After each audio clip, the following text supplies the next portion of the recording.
Juneteenth was not embraced as a national black holiday for a long, long time, but it was kept alive by black people in Texas. And that's what's so sweet about it. Our people have been hungry for holidays, hungry for tradition, hungry for stories about black history. These are the big three in the history of freedom of our enslaved ancestors. The Emancipation Proclamation, signed on January 1st, 1863, Juneteenth, June 19th, 1865, and then finally the ratification of the 13th Amendment on December 6, 1865, which is what finally and ultimately abolished the institution of slavery. One of the reasons that I think Juneteenth stuck is that we're all charmed by the poetic brilliance of the name, Juneteenth. What better name for a June 19th could there possibly be? That's great, it's fetching, it's catchy. Well, we were raised to think that Abraham Lincoln freed the slaves, right? The problem is that the Emancipation Proclamation in and of itself didn't have the power to free anybody. It only applied to enslaved people in the Confederacy, and it can only be enforced if Union troops had captured territory in the South, in the Confederacy.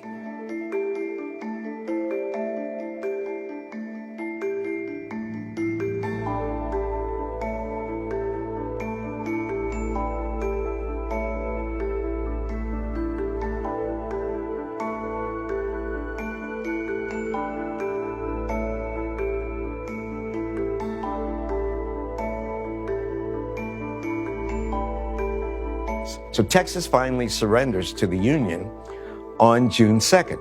Gordon Granger comes, and on June 19th in Galveston, he issues the Emancipation Proclamation because now the Union Army is in possession of the territory. So that's the true story.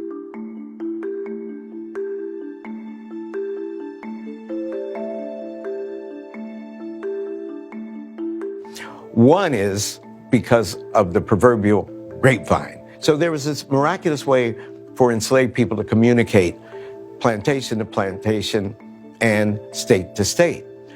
But the second factor is that because Texas was removed from the main action of the Civil War, many slaveholders moved to Texas for safety, and they took their enslaved people with them.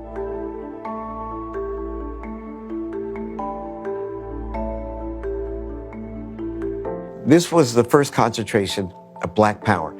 In the summer of 1867, 80% of all eligible black men who were formerly enslaved in the South registered to vote. And in 1868, they actually voted.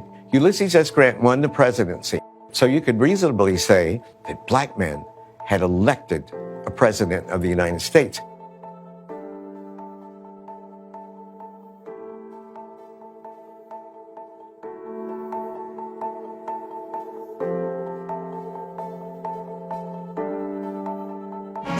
Juneteenth is one of the first holidays that black people created on their own. And of the holidays that they created in slavery times, Juneteenth is the one that survived and is now a national holiday. For a country built upon the love of freedom, any manifestation of the enjoyment of freedom should be celebrated by all our countrymen. Let's hope for that day.